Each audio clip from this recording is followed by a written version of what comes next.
Okay, anything we want to pick up on Plato before we leave? One way to think about Plato, and this may help you pull threads together a little, is to think of him as developing a core thesis that you can represent by virtue of the divided line analogy. Okay, where on the one side you have the distinction between knowledge and opinion, the epistemological side of the divided line, and then when you talk of the objects of knowledge and opinion, the difference between forms and particulars.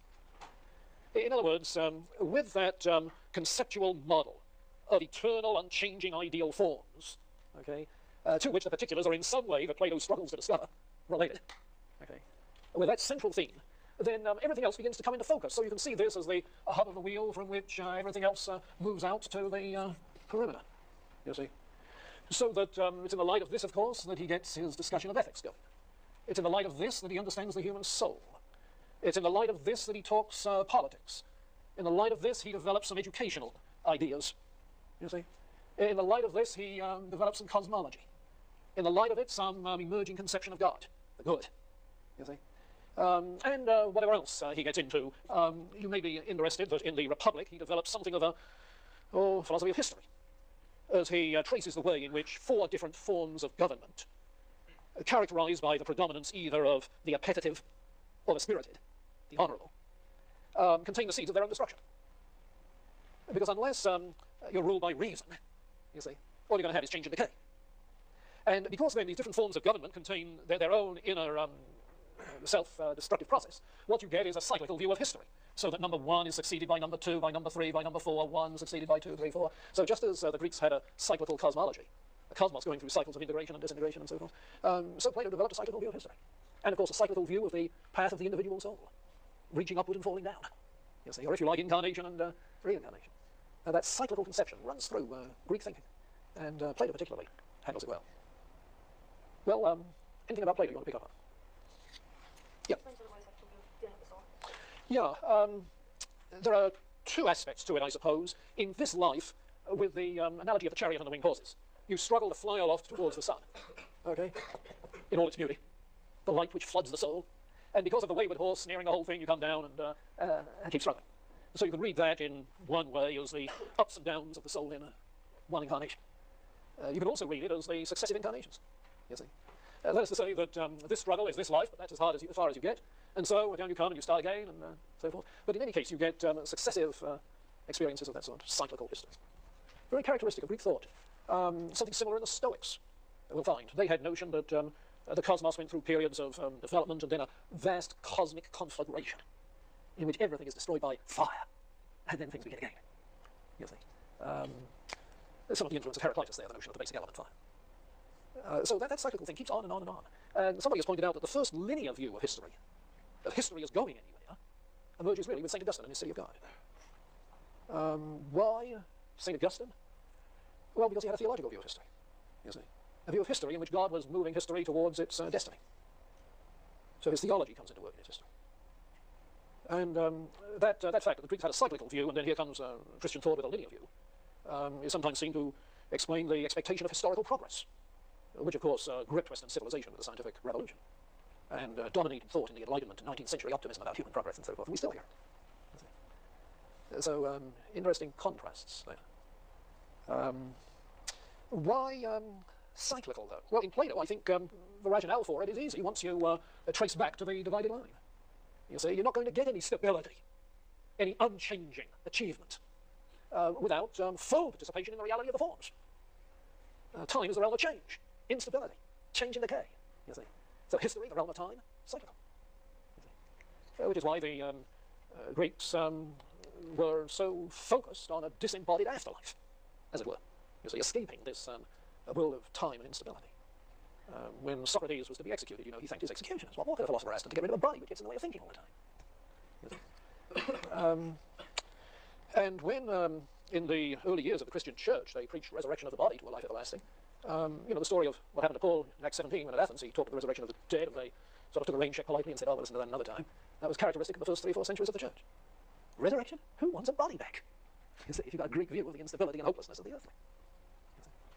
And it's not really until the Judeo-Christian conception of the creation as something good, made by God, with purpose, going somewhere, that you have room for something like resurrection of the dead, or a linear view of history.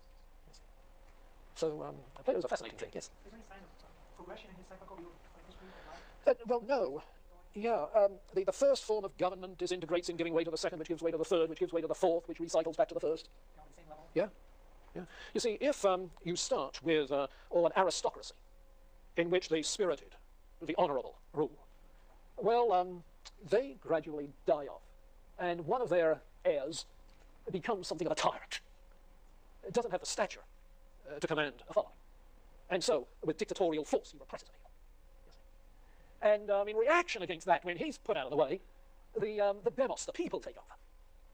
But because of the experience that Plato had with Socrates, the idea of people taking over, where there's a direct vote by all the citizens on things, is really a mob rule subject to demagogical rhetoric. You see? So democracy isn't the solution.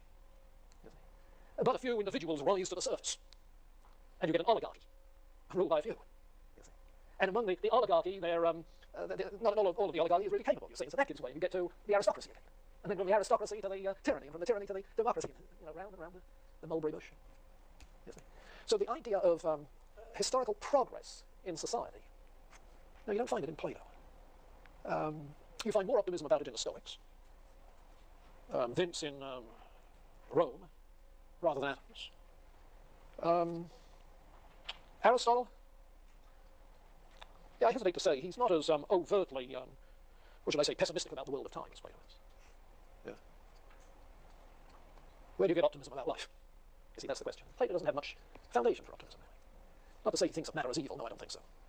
Inasmuch as it is ordered, it is good, but the problem is ordering it. Like the problem in any society is in controlling the appetites, the appetitive element, which is disorderly. Aristocracy may be government by the honourable and the spirited, courageous, but tyranny is government by the appetitive, democracy by the appetitive. Oligarchy can go either way. So, says Plato in that memorable statement, until philosophers are kings, or kings are philosophers, we shall never have peace or justice on this earth. By which he doesn't mean people with an academic specialty.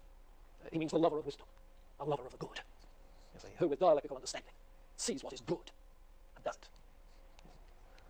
Which is another reason why the improvement of the soul is so important. Well, anything on that? Or are you ready for some Aristotle? No, not yet. Sorry, quick question. Does Plato believe that love is the ultimate form, the ultimate God? And there are other gods of love? Yeah. Yeah, he certainly thinks very highly of love, and the word God gets in some of these dialogues to be thrown around very promiscuously. Right. I didn't intend that to be a pun, love and promiscuous, but it gets thrown around that way. But I think in the overall picture of Plato, what he intends to be God is, if any one thing, it's the form of the good. You see, the form of the good, which in the Phaedrus is the form of beauty, beauty itself, as it is in the Symposium. What's the relationship between goodness and beauty? Well, in the aesthetic realm, you see, in the aesthetic realm, beauty is the highest good. What is beauty? Unified, ordered harmony. You see, a unified, rational harmony, a Platonic conception of beauty, which artists nowadays berate. Though I think they have a unity of another sort, work of art. But what beauty is then in regards to the aesthetic, what truth is in regards to the cognitive, okay, knowing, what goodness is in regards to the moral, the ethical. Okay. So in that sense, goodness, beauty, and truth are for Plato rough synonyms. And if there is one word that he uses to embrace them all, it's the word good. So good has both a generic meaning for all kinds of good, the essence of good, and it has a more specific ethical meaning in addition. Okay. Now, if you're talking about the relationship of the soul to these, you see, the relationship of the soul to these, what is the highest virtue that the soul must achieve in relationship to these? And the response, of course, is love. Love, I was saying on Friday, is a... Friday? Is today Monday? Yeah, that's right. Love is a moving force. It's a drive, a motivating thing. Activating, you see. The desire that gets you going. Yeah. But he's after the virtuous desire. But at the same time, love for the good, love for beauty, makes you really like it. You see. If you really love beauty, you'll have some interest in how you appear in the morning when you leave your room. You see. If you really love the morally good, you'll have concern about being good. If you love truth, you want to know and understand the truth. You see.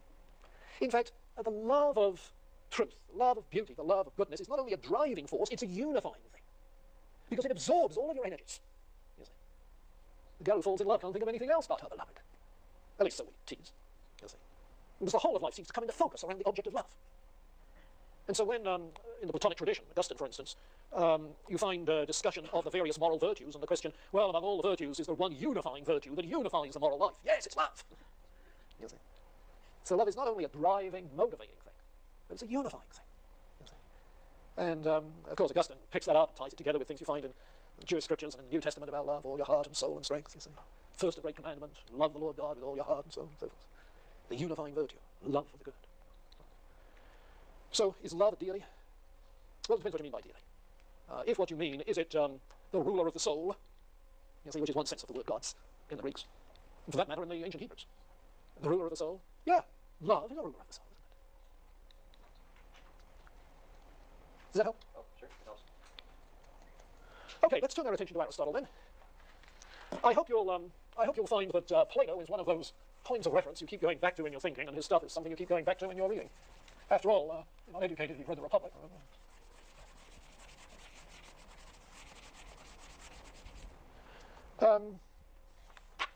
Aristotle was a student of Plato's, which doesn't mean to say he agreed with him. It does mean to say that where he disagreed with Plato, he was forced to give reasons, and was sufficiently sold on Plato's overall project that he tried to push it further in what he regarded as a corrected direction. He shared Plato's concern for the improvement of the soul. And in the area of ethics, as in relationship to knowledge generally, he too was anxious to distinguish between what appears good to some people and what is really good in itself. There are all sorts of things that to people appear to be good, the good, the highest good. Pleasure, power, wealth, success. Aristotle goes on, checking them off. But what appears to people to be the good isn't necessarily the highest good, you see. So he has this distinction between opinion and knowledge, between appearance and reality. And, like Plato, he's concerned that the good is our goal, our purpose. Like Plato, he tends to see the good, in that consonant sense, as God. And he agrees with Plato about there being unchanging forms or essences that represent what is ideal, good for various classes of things, qualities, relationships, so forth. So he's very much a follower of Plato, but he's also quite critical of Plato. And we'll get at that in just a moment. You'll find, however, that in one very obvious regard, he does not sound like Plato. Plato writes dialogues, tells likely stories, myths. Plato writes more like a literary figure. Aristotle more like a scientist. That is to say, Aristotle's style is of producing succinct summaries in highly organized form, with a detailed analysis of different senses of this term, different kinds of that sort of thing. You see, very analytic, very systematic. You won't have any difficulty getting the structure of a piece of Aristotle, even if you had trouble getting the structure of Plato's Phaedrus, for instance. But he has more of the air of an objective scientist detached from historical concerns than in the case of Plato, who is very much obviously involved in all the historical problems in Athens posed by, for instance, the sophists. Now, with that in mind, you'll find he's sort of hard reading. Part of it, perhaps, is translation. But underlying the translation problem is the fact that, like many a scientist, a theoretician, Plato has to develop his own terminology as he goes along. You see. He has to develop his own terminology. And in English, it sounds like a technical terminology. Take the word essence, for instance. The word essence. At least that's the way it's translated. It's a translation of the Greek tieste, meaning simply, what is